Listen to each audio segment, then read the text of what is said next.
Today on the CzabeCast, special guest, Zabe's brother from another mother. And I will strike down upon thee with great vengeance and furious anger those who attempt to poison and destroy my brother. A Baltimore kid who grew up closer to the Brady Bunch than The Wire. So you were like Eddie Murphy. Come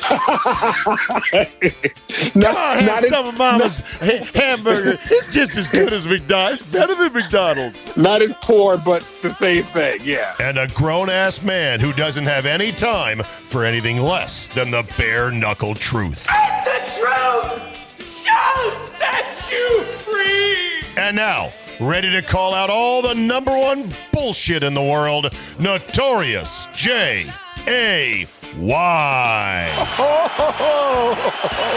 Here we go. Fancy new open. I love the open. Who dis, as the kids like to say. Yeah, new open. Who dis? Exactly. Hold on, post coming. I do love this song, though. And by the way, we are coming plausibly live tonight from the Mobile Strike Studio, which is now going to become the exclusive home of the CzabeCast. All CzabeCasts shall originate from the Mobile Strike Studio, including ones like this, when I could just do it in my home studio. Did Mrs. Zabin kick you out of the house? No, not yet. But no. No, yeah. That's good. Any married man, it's just a matter of time. No, I was just sort of thinking about stuff. And first of all, from a tax write-off standpoint, this is good to be able to say every podcast I do is from in here. But secondly, the way I can tape it now video-wise, it just makes sense. It looks clean.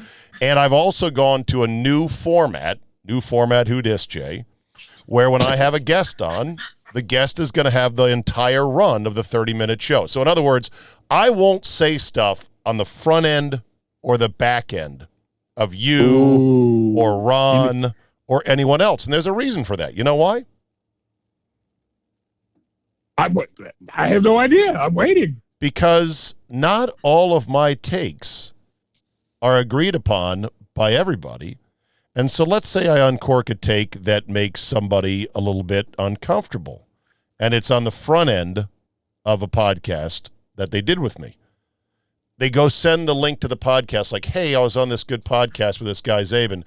And then they hear my rant about COVID or something, and that person's like, ooh, that guy. So this way. Well, there should be a disclaimer, though. The thoughts and views are strictly Steve Zabin and Steve Zabin's alone. We could always do a disclaimer. We could always do a disclaimer. Now, I will do some solo shows where it's like, and okay. You can spew any crazy COVID rant you want to. Yes. Oh, yes. I'm sorry. Was that out loud? Don't get me started on that, Jay. First of all, did you like the fact that stadiums are full this weekend in college football? I did, because I heard, I can't remember what stadium they were singing. Jealousy? Mr. Brightside, yeah. Yes. Not Jealousy, Mr. Brightside, but that was Michigan Stadium, yeah. That was actually pretty cool, and I'm kind of waiting for, even I said the Jump Around is one of my favorites. Florida singing Won't Back Down by Tom Petty. No way. It's pretty special. Florida also sang that, huh? No, they do. That's their new thing. They sing I Won't Back Down. It is awesome. All right, here's Mr. Brightside by Michigan.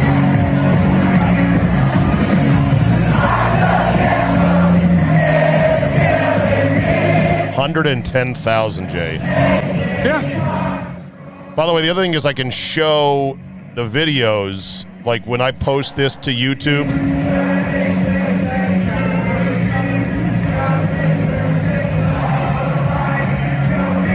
I mean, they're singing I don't know if they put the words on the screen, but it.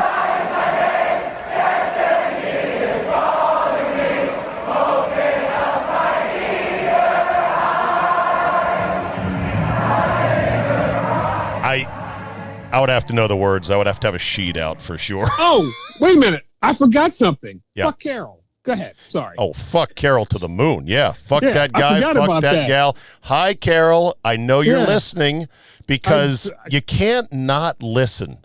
You're hate listening right now. Yeah, with a scowl. But anyway, I literally this is the first time because I did promise to begin with that and end with Ken Beatrice. But anyway, I was very happy. By the way, there's nothing better than college football. As much as I love pro football, I could watch any rando college football game.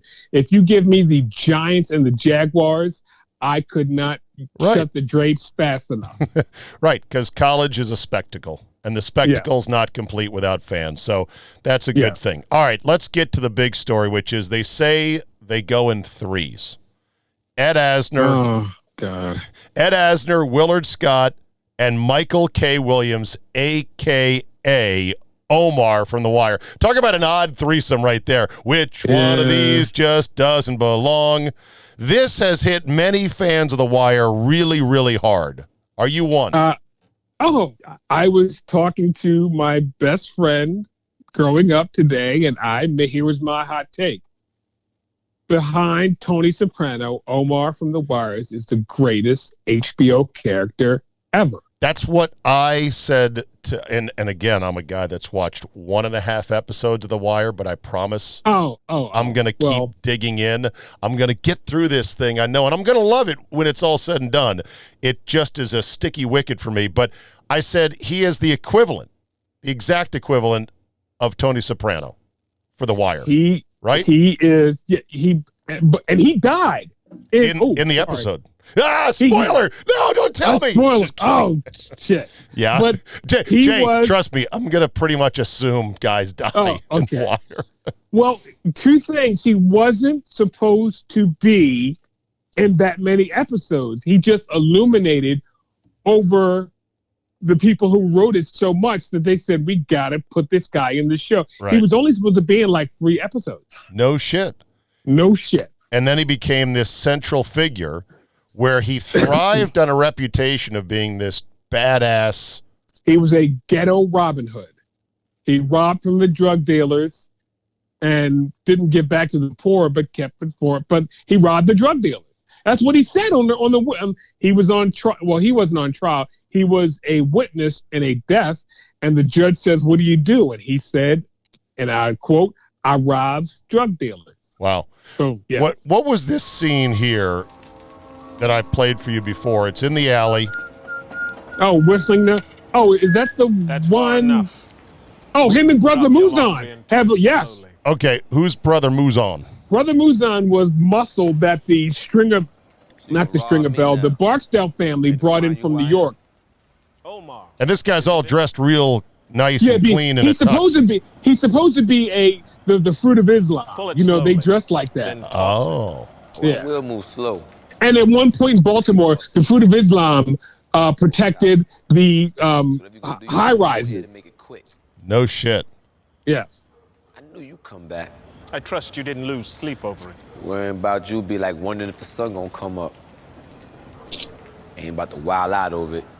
Michael K. Hamilton died of a drug overdose, and he had drug problems in the past. He started out as a dancer for a number of hip-hop acts, and I thought I saw some video. Yeah. 100% by Baltimore's own Crystal Waters.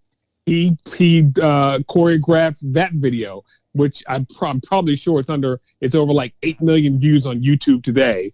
But it was kind of a hit in like 90 whatever. Yeah. But he choreographed that video. I read somewhere in an oblique reference that he was gay, or no? It was nobody ever said anything. It was maybe he is, maybe he isn't. Who really cares? I think he might have been in the Vogue video also. With Madonna? I think I could be wrong, but I seem to remember that coming up somewhere also. Okay. He had a huge scar on his face. Which he was slashed. Yes. And what was that in? Like in a drug deal, just growing up rough? But I remember on a talk show him talking about that. By the way, Obama's favorite character in The Wire was Omar. Oh, really? Well, wasn't he like everybody's favorite character? Who would be character favorites number 2, 3, and 4? Well, Michael B. Jordan played lovable yet irascible kid named Wallace who ended up getting killed, but everybody loved that character. Well, Michael B is dreamy. Let's be honest. He's like number 3. There's a character. Her name on the show was Snoop. Real name is Snoop Parsons. Felicia. She played a killing machine lesbian. Also in real life, killed somebody. Spent 8 years in Jessup. Damn. She was. They got the characters for real. They got them right. There was no fakeness. Those are probably your top 3. All right. So when I first saw this news, knowing how I once mistook Idris Elba for Eric LaSalle on ER fame, because my black radar gets jammed a lot of times. If they're not baseball, basketball, or football, you don't know. No, I just easily confuse, which is my own problem. But my first thought was, oh no. The guy who also played the Somali pirate in Captain Phillips? Okay. Can I tell you? Who's the guy who played, look at me, I'm the captain now. Nobody knows who he is. So really? He's been, so my friend Damon worked on a lot of films, and he worked on Captain Phillips. And he was telling me a story. He's a Somali-American actor. He's skinny as fuck. And the Somali guy was telling my friend Damon while they were not shooting how he was going to get an agent and kind of be big in Hollywood. And Damon's like, yeah, right. He's like, bro, this was the one movie you are so suited for. Yes. A skinny black Somali pirate. There's not a lot of those movies being made. Exactly. Yes. Lance Mannion. Is that who? No. And by the way, No. Barkhad Abdi. It doesn't matter. Guy who was in Captain Phillips, who you've never heard from again. That's his name. Okay. Well, can you imagine him yelling at his agent? Call Disney. They're making another Pirates of the Caribbean. I'm a pirate. Get me in that. They're like, nah, it's not that kind of pirate movie. God damn it. This is my career. What if this guy Baghdad Abdi was like pitching rom-coms? Like, I'm big now. I'm the guy. Why am I not in a movie with Kerry Washington? Yes, he's demanding the hottest black co-stars. He's Why am I not in a movie with her? That's crazy. Look at me. I could definitely make love to Kerry Washington. Kerry Washington, yes. Oh, shit. Well, rest in peace, Michael K. Hamilton. All I can say is a lot of people loved him as an actor and as a character on the show, and he had full chops. He did other stuff as well, but he said in an interview he was just sort of passing through the Hollywood phase. He didn't think that was his true calling in life. He was in a great show on HBO called Lovecraft Country that was on. It was one of the weirdest shows I've ever seen, but he was wonderful in it. He played in Boardwalk Empire, played Chalky White. A great gangster. He's Michael K. Williams, great actor.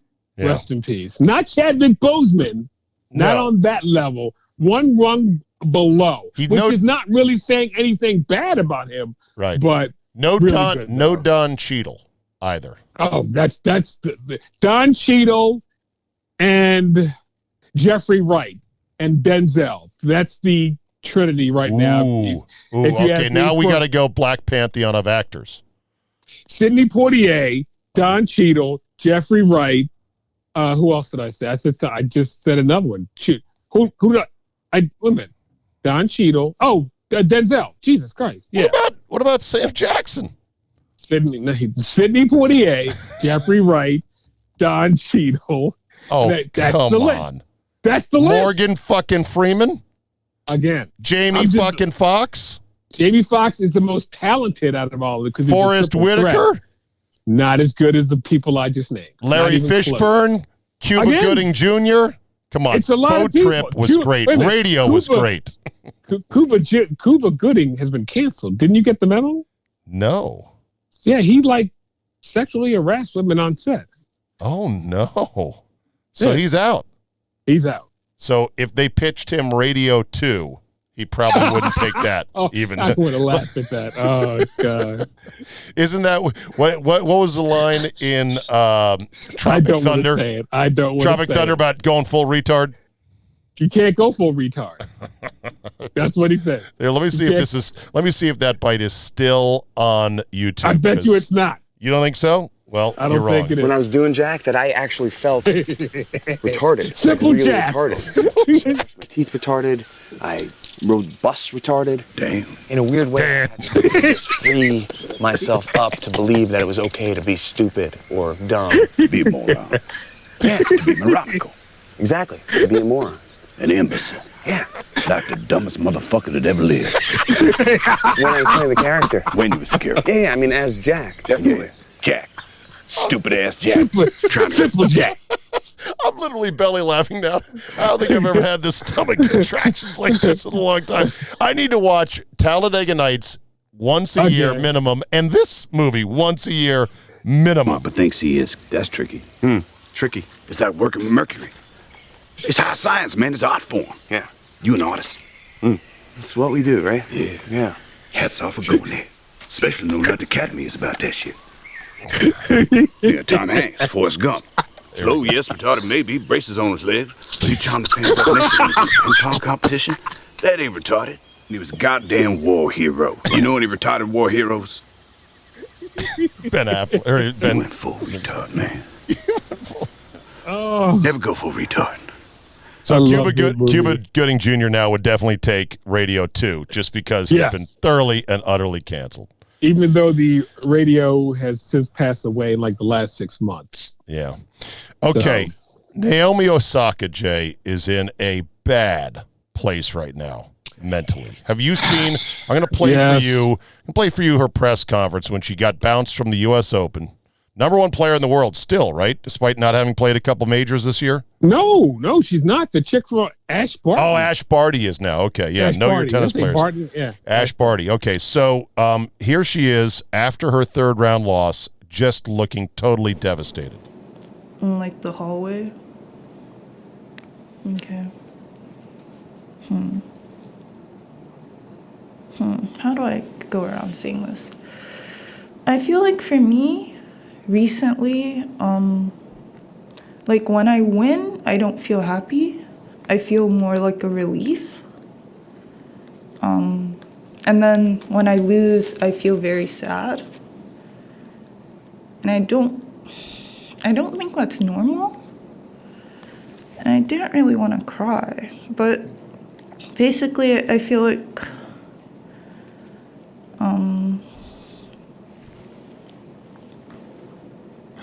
Gentlemen, I'm done. Okay? Thank you. no, I kind of want to finish this though. I'm sorry. I mean, Jay, it's just painful. She is in a bad place, and I don't know how she got there, but I'm just going to blame fucking social media because 9 out of 10 chance it's definitely that. I think there's this generation of athletes, when you're number one in the world, once upon a time, you were riding high. You were loving life. You had made it. Now it's different. There's a writer who writes for The Undefeated who I've become friendly with over the years. His name is Jerry Bembry. I don't know if you know I heard of Jerry Bembry, yeah. Okay. No relation to Al Bumbry, former Oriole. Well, it's Bembry, but close. Bembry, and he wrote an article about Naomi Osaka. And I said, I know I'm going to get blasted. And this was on his Facebook page. And I said, I know I'm going to get blasted, but maybe she's just not built for this life. It is a tough life. It's okay. Right. Just because, I mean, she's very good at tennis, but it comes with a lot of other shit. And if you can't handle a simple press conference, you're not built for this life. And I mean, but she got to this point. Nobody. She was under the radar, though. What is it? Heavy is who wears the crown. What's that saying? How that goes? When you're number 4, and then you reach number 1, you're okay. But when you're on top of the hill and you got to take all the questions and you can't handle it, you're not built for this. Yes, heavy is the head that wears the crown. Thank you. I could not remember it all. Quote from a guy named Bill Shakespeare. Apparently wrote a few good pieces back in the day. Never heard of him. Bill Shakespeare, yeah. Well, but she had to climb the ranks of competition, and but some you can do degree that quietly, though. No, tennis is not the 1980s sport where we knew. I could have told you who the top 10 women were in 1986. I couldn't tell you who the top 2 are right now. Yeah, but still, you're talking about junior events, pro events. I mean, she wasn't plucked. She wasn't plucked out of nowhere, Jay.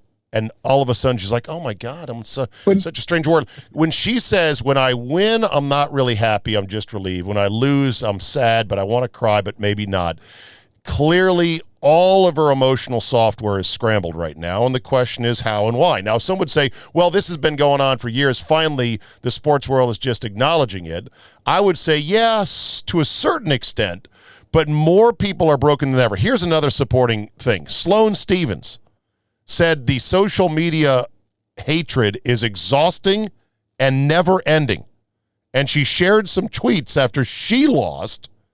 One of them from a guy who said, "I promise to find you and destroy your leg so hard you can't walk anymore," at Sloane Stephens. "Fixer and corruption like you must be banned forever in jail. I hope you enjoyed your last moments on court today." Psychopaths out there. But that's the internet. That's social media, right? But then you got to take it with a grain of salt, because Gunter Parch put a steak knife in between Monica Seles' shoulders, like it was a ribeye. I know, and that's the thing. But here's my question: couldn't an athlete of that caliber say, "I'm not going to be on social media"? Or any social media I have will be one step removed from being a personal account, by the likes of which it would be Sloane Stephens Tennis Foundation, and they would handle whatever social media she wants, and she'd be one step removed. It's like, go ahead and insult her foundation. This is not really her. You know she's not tweeting it out. Yes, there might be pictures of her on there or whatever, but it's not so personal. Couldn't an athlete say, "I make enough money on the court. I don't need social media"? I would do that, but I guess they all don't think like that. I wouldn't be on it. You think? Well, I think the other problem is they grew up with this. You think Drake reads his social media? No. And I'm just throwing, You don't think so? No. What about Kanye? No. What about George Clooney? No. What about Tom Hanks? Tom Hanks doesn't know what social media is. Okay, so some guy. The thing with younger athletes like Sloane Stephens, they probably do, because that's all they've known growing up. They've been weaned on that. They've grown up on that is the problem. And so now they can't quit it. It's as much a part of who they are. They really get off on the adulation. Sloane, you look beautiful. Sloane, you're my favorite player. Sloane, you're great. Great win in Australia, blah, blah, blah. But then the negative stuff wounds them. They're unable to go, "That's some fucking psychopath in Thailand who bet $50 on my match and is just reaching out to be a dick." Here's my only problem with Naomi, though. Okay.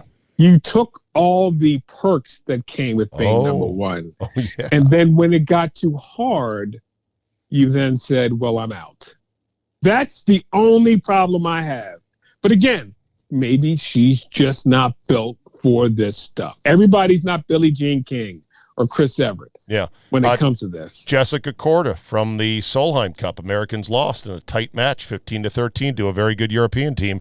Jessica Korda said, "So much hate on Twitter. Look in the mirror and ask yourself if you'd speak to your loved ones the way you speak to us. Think twice before you tweet and stop hiding because we can see you. #have respect." Very quickly, I have a Solheim Cup question. Jay, I'm glad you called. The help desk is available here to answer all of your questions, my friend. Go right ahead. Is it Europe or is it Asia and Europe? Because Europe, if it's the Koreans versus us. Is that how that goes? No, Am I right? Oh no, it's just Europe versus the U.S. Okay, and I can assure you, we get our asses kicked.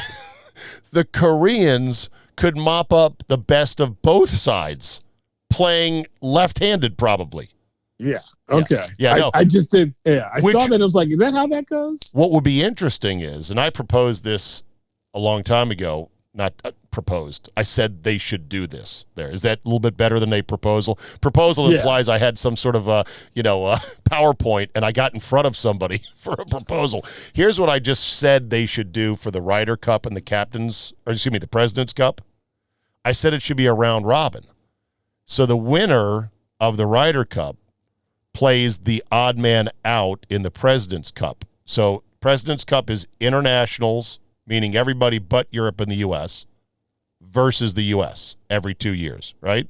Ooh. So some years it might be Europe versus the internationals. And the most you'd have to sit out would be 1 2-year cycle waiting to get back on the court. So you would have potentially Ryder Cups that are Europe versus the internationals, or even a Ryder Cup that's internationals versus the U.S. And it would just make it spicy. You'd fight to stay on schedule as a entity.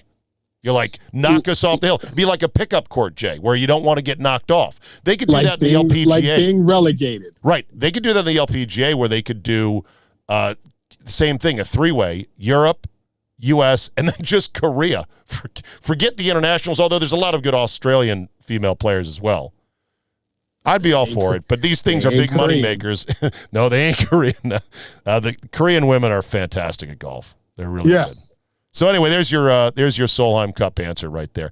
Okay. Again, and people quickly on Twitter tell Jessica Corder, why do you let these negative tweets get to you?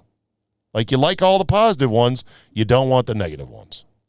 I don't know. We're in a weird place in sports where this is just, it's a problem. It's going to continue to be a problem because some of the younger generation athletes are just more fragile mentally, especially the gals. They've got a lot of pressures on them, The worst thing about our society is the comment section on anything. It's bad. Yes, it is. Like Reddit. There you go. See, boom. I read one more post about how you suck and this is why it sucks, but these fuckers listen every week. Shut the fuck up. That's why I hate those dicks. Somebody will bitch about, but you listen every week. Somebody said to me in response to my question, should I jump in and splash around on Reddit every now and then? They said no. He said, because it seems like the people on there are just some of the most negative people ever, and yet they are sort of your fans. Case in point. I know. So somebody after Carol's appearance, by the way, God damn it, I missed Carol. I'm glad she's back. You want to do a combo show with Carol? With the Ganja Queen? Yes. Yeah. That's her nickname. Yeah, Ganja. Ganja Anyway, Queen. Yeah, exactly. So somebody tried to make a joke saying, well, why does Carol hate Jay? And I was like, what are you talking about? He was like, well, I was trying to make a joke. And I said, oh, I'm sorry. Where I come from, jokes are funny. He then literally deleted his whole account and left Reddit, which I think is a good thing. So that's funny. Yeah. Run away. Run away. Yeah. Don't be a bitch. If you're going to make a dumb statement and you get called out, I'm going to call you out. You're a bitch. So, yeah. Greatest Twitter follow out there, short of Club Pro Guy, is Super 70s Sports. Agreed? Rex Chapman's really good, too, though. Some say Rex just steals other content and repurposes it. Super 70s, though, is a favorite. It's a lunchtime favorite. When I sit down and eat, I look, scroll. Ricky Cobb is the guy who runs it, and he's got. It's not just the photos he finds, it's the comments. Oh, the rapier wit of his writing. So efficient, to the point, and funny as fuck. So he also sells T-shirts, fictional things in schools and whatnot to make money, and good for him. So he now has a Bishop Sycamore T-shirt, Jay. And here is what he wrote about it. You ready? Yes. When they ask you where your school is located, just tell them you made straight A's, and I have no fucking idea. Home run! Home fucking run! There was a great post, and I stole it from someone, but somebody put all the Bishop Sycamore Board of Trustees and people who work there, like Aunt Becky from Full House was the director of admissions. Like, remember the guy who was like 16 and he said he was a doctor and was actually treating patients? Well, he was, of course, the director of physicians. You know what I mean? So it was like all these made up people. Like Monica Lewinsky was the the director of current affairs. It was very funny. It's sort of like me getting business cards at the old station saying I was VP of Snacks. VP of Snacks. Yes. Which, greatest fake title ever. By the way, send us your best one. fake titles in business and Yes. along the lines of VP of Snacks. Things that don't exist but probably should exist. So now the coach or the fired coach at Bishop Sycamore, who, by the way, was writing bad checks to Holiday Inns, he said... also, by the way, might have had a domestic dispute case. Oh, yeah, domestic pending. violence, yeah. The new Bishop Sycamore coach has said, we're not a school. That's not what Bishop Sycamore is. So, in other words, they've come clean. Tyron Jackson, who identifies himself on social media as the new head coach at Bishop Sycamore, which doesn't physically exist anywhere, and he's now said there was a mistake on the paperwork that resulted in a misconception that Bishop Sycamore High School is actually, a school. We do not offer curriculum. They described it as a post-grad football academy. I, for one, applaud this, Jay, because the first step towards a recovery is truth, right? Being honest with yourself and others. Well, second of all, as someone who studied the Catholic religion for 7 years, there's no such thing as Bishop Sycamore. There was no bishop named Sycamore, right? Right. Yeah. No Bishop Sycamore. Yeah. Did you see the new Texas Stadium uterus porch? I did not. Okay. Texas Stadium. I'm looking it up. Look it up right now. Pretty much it's supposed to be in the shape of Longhorns. Texas Stadium uterus. Oh, that's funny. Did that come up on a Google search? Came right up. Texas Stadium uterus. I mean, I get it that they had to kind of do some things to make it work, but it doesn't really nail the head of the Longhorn. It narrows down to a small pouring out where other teams are going to want to come in there. They're going to want to put their dick in that thing. There's just no two ways around it. All that testosterone going on. That's pretty good. But hey, it's Texas. That's pretty good. It's Texas. Yeah, that's pretty cool right there. Texas forever. Texas forever. Did you see John? So you saw the Brian Kelly comments. I talked about this yesterday with Andy. Oh, Yeah. The most insufferable. I hate it. People know my hatred for Dabo runs deep. Yes, it does. But then Brian Kelly spoke. Well, if I had to rank my hatred, Scott Frost is a very close third. Why? Because he hid in the closet while Lawrence Phillips was beating up a woman. Right. And he's a dick. And didn't they also claim championship T-shirts when he was at Florida? For UCF. UCF? Yeah. Right. Yeah. And Brian Kelly, and by the way, hasn't done shit since he's gone back to Nebraska. By the way, has the worst winning percentage over 5 year span in Nebraska football history. So there you go. Yeah. Brian Kelly second and Dabo's number one. But Brian Kelly with that stupid trying to be John McKay, which that was like in 1978. And that was actually funny when John McKay said it. They're pros. They're pros. Yeah. They're getting paid. They're not kids. Yes. And they went 0-14. Brian Kelly's team just won the game. How about you maybe say something nice, you dick, and then go to work on mopping stuff up afterwards? He's such an insufferable dick. I know. But my guy, Chris Broussard, who runs this podcast, is now throwing things at the wall, listening to me bash his coach again. He's got 2 boys at Notre Dame. He's writing 2 checks to Notre Dame. I got to ask CB. Hey, CB, are you getting a 2-for-1 discount? I will say Mazda for Chris Broussard every 2, because that school is hard to get into. No, it is. No, look, I'm all about. He's got some great genes. Yeah, I'm all about the Notre Dame persona and the hype and the prestige, but I don't care for Kelly. But Kelly, I hate him. I hate him. I know. But Kelly's been able to win, and it's a hard thing to win. Until they get to the BCS, and then they get their asses handed to them. Yeah, but he's winning year. Okay, but we just talked about how Scott Frost ain't doing shit at Nebraska. You saw how Chip Kelly struggled when he went back, although big win against LSU, we think. By the way, they're good, by the way. UCLA is good. Yeah, exactly. So here was John McKay from NFL Films back in the day, ripping on his own team while mic'd up for the Sable Boys on NFL Films. Classic stuff. Take a listen. Oh, come on. Loading, you son of a bitch. Great build-up, though. Right. I was going to nail the post. Great build-up. Yeah. I think it's Twitter not doing it correctly. Maybe I'm off of. Anyway, God damn it. The reporter asked him, Coach, how do you feel about your team's execution? And he said, I'm in favor of that. In favor of right, exactly. Great one. Yeah. Great one. Stop a pass or a run. Otherwise, we're in great shape. Hey, what's wrong with playing Mon in the game? He tackles.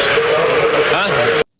He tackles. That's a great line. Let's put the guy in the game that, actually tackles people. We got all these old pros. Nobody tackles. We're trying to get the ball to keep it about a week. They show the Rams and McCutcheon. Who was McCutcheon? Lawrence McCutcheon. Lawrence McCutcheon. Man, the ones that aren't that are brainless. You had to scramble out of there quite a lot of sacks. Well, we didn't block, but we made up for it by not tackling. We didn't block, but we made up for it by not tackling. Yes. Yeah, well, they were an 0-14 team. I want to say Spurrier was on that team. Yes, he was. Yeah. Yes, he was. Yep, Steve. Yep, Steve. Not a very fun year. Nope. Coach McKay was pretty hard on us, but, we deserved it. Yeah, we were not very good. Greatest coach in Southern California history. John McKay. Yes. That's right, because you are a Trojan at heart. I am. Okay, one more, and then we're going to finish on FTG. Yeah, because I got a FTG question, so go ahead. Okay, do you want to do it before I launch FTG? Well, no. I'll put it in my FTG. Oh, okay, fine. Yeah. All right. I want to celebrate, Jay, the 10-year anniversary of one of the greatest coach riffs ever. It's the dogs and cats speech. From Coastal Carolina coach. David Bennett talking about we need more dogs. We don't have a bunch of cats. 12 cats live across the road. Our door's open. Screen's broke. We need to get a new screen door, but the screen's broke, so you can come in through the screen, but you can't. By the way, reporters are like, where's this going? Yeah, Why the fuck do I care about your screen door? Get back out of it. I turn and look, there's a little kitty cat in our kitchen. Hey, so I little said, kitty what cat. are you doing in here, little kitty cat? By that time, the cat turns, tries to get back out. That screen won't go that way. Cat starts going, meow. By the way, his dialect is what I call up-tempo South Kakalaki. Yes. It's a very specific. It's not a Georgia drawl. No, that's North Carolina. This is a Carolina up-tempo, high energy. Hey now, hey. Oh, crazy. And I told our players, we need more dogs. Bo's barking in the back. I have to go shut Bo up. Mel's like, what's going on? I said, there's a cat in the house. Cat in the house. I said, yeah, there's a cat in the house. So I told our players, I tried to let it out the front door. That's still going crazy in there. And I told our players, you need to be more like a dog. We don't need a bunch of cats in here. Looking in the mirror. Do I look good? I got my extra bands on. I got my other shoes on. Be a dog. We don't need no meows. We don't need no cats. None of that made any fucking sense. No, he did a goddamn bit of sense. He did have a little bit of success, but then I think it fell off pretty quickly after that. Josh Norman's coach. Oh, really? Yes, well, Coach Josh Norman. How about that? Yes. Okay, here we go. Big finish. Everybody stand by, and here we go.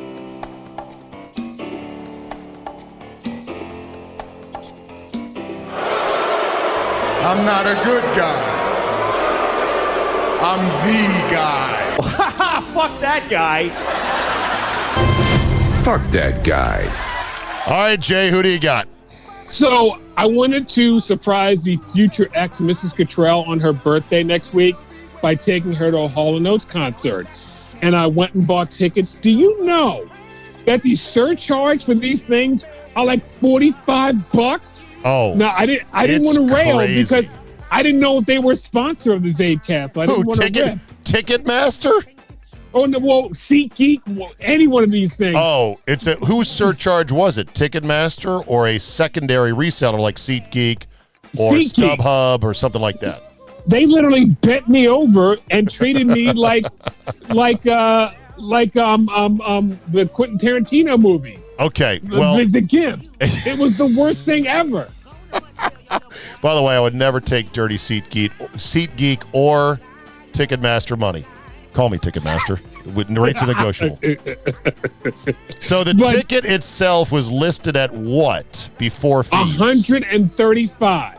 Okay. reasonable, but then $46 extra of fees. Twice. So the tickets were $260 plus another $90 for the charges. There you go. Man. By the way, of course she's worth it. But still, you just fucked me. That's the worst thing ever.